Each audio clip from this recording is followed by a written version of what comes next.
এ যেন শ্রীলঙ্কা ম্যাচের পুনরাবৃত্তি। শেষ 6 ওভারে নেদারল্যান্ডসের দরকার 56 রান, হাতে 7 উইকেট। অধিনায়ক শান্ত বোলিংয়ে আনলেন আগের 2 ওভারে বেশ খরুচে ঋষাদকে। এদিনও হতাশ করেননি এই লেগি। ভয়ঙ্কর হতে থাকা সাই ব্র্যান্ডকে ফেরালেন নিজের চতুর্থ বলে। এক বল পরে আউট, ডিলিট। ম্যাচের টার্নিং পয়েন্টও ওখানেই। নেদারল্যান্ডসের মুঠোয় থাকা ম্যাচটা হঠাৎ করেই ফসকে যায়। এরপর আর ম্যাচে ফিরতে পারেনি নেদারল্যান্ডস। শেষ দিকে ফিজ তাসকিনদের বলের কোনো জবাব ছিল না ডাচদের কাছে। দারুণ একটা জয় সুপার 8-এ 1 পা দিয়ে রাখল বাংলাদেশ। অবশ্য বাংলাদেশের দেয়া 159 রান তাড়া করতে নামা ডাচদের শুরুটা ভালো হয়নি। পাওয়ার প্লেতে 2 উইকেট হারিয়ে তারা তোলে 36 রান। 3 ছক্কায় 26 করা বিক্রমজিৎ স্বপ্ন দেখাতে থাকেন ডাচদের। মাত্র 1 ওভার বোলিং করা মাহমুদুল্লাহ আউট করেন সেই বিক্রমজিৎকে।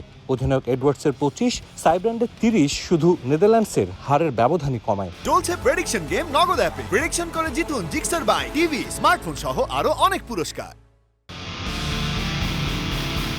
এর আগে কিংসটাউনের আর্নাসভিলে টস হেরে ব্যাটিংয়ে নামা বাংলাদেশি শুরুর গল্পে ছিল না কোনো নতুনত্ব। আরও একবার ব্যর্থ ওপেনিং জুটি। নিজের সঙ্গে সংগ্রাম করতে থাকা নাজমুল শান্ত ফিরে যান 1 রানে। লিটনও অধিনায়কের পথে হাঁটেন দ্রুতই। 23 রানে 2 উইকেট হারিয়ে শুরুতেই চাপে বাংলাদেশ। অবশ্য সেখান থেকেই তানজিদ তামিম ও সাকিব আল হাসানের ব্যাটে ঘুরে দাঁড়ানো শুরু। পাওয়ার প্লেতে বাংলাদেশ তুলল 54 রান।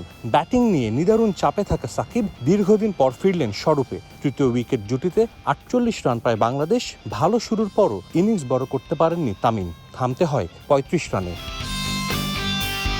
গেল 2 ম্যাচে দারুণ খেলা তাওহিদ হৃদয় এদিন আর পারেননি ব্যাট হাতে আগের জাদু দেখাতে। ঢুকছিলেন শুরু থেকেই। 15 বলে 7 রানে ফিরে যান তাওহিদ। অবশ্য তখনও উইকেটে সাকিব আল হাসান। মাহমুদুল্লাহ শুরুতে কিছুটা ধীর গতির খেললেও প্রিঙ্গেলের 1 ওভারে 16 রান পায় বাংলাদেশ। উড়িয়ে মারতে গিয়ে মাহমুদুল্লাহ ফিরে যান 21 বলে 25 করে। এরপরই আন্তর্জাতিক ক্রিকেটে 50 সেঞ্চুরি পূর্ণ করেন সাকিব। 38 বলে 50 পূর্ণ করে গেল কিছুদিন ধরে চলা সমালোচনার জবাব দেন 22 গজে। জানান দেন এখনও ব্যাট হাতে ফুরিয়ে যাননি। কিন্তু তখনও স্কোরটা হয়নি ডাচদের চ্যালেঞ্জ জানানোর মতো। গেল ম্যাচে নিজের দায়িত্ব পালনে ব্যর্থ জাকের আলী এদিন সে আক্ষেপ ঘোচান। শেষ 2 ওভারে বাংলাদেশ তোলে 26 রান। জাকের 7 বলে 14 আর সাকিব অপরাজিত থাকেন 46 বলে 64 করে। বাংলাদেশের তোলা 159 রানই যথেষ্ট ছিল নেদারল্যান্ডসের বিপক্ষে জয়ের জন্য। চলছে প্রেডিকশন গেম নগদ অ্যাপে। প্রেডিকশন করে জিতুন জিক্সার বাই টিভি, স্মার্টফোন সহ আরো অনেক পুরস্কার। একেই হয়তো বলে মধুর প্রতিশোধ। গেল ওয়ানডে বিশ্বকাপে এই নেদারল্যান্ডসের কাছে হারের পরই বাংলাদেশ দলকে নিয়ে হয়েছিল তুমুল সমালোচনা। এই ম্যাচের আগেও ছিল চাপ। সেই চাপের সঙ্গে ম্যাচটাও জিতে নিল বাংলাদেশ।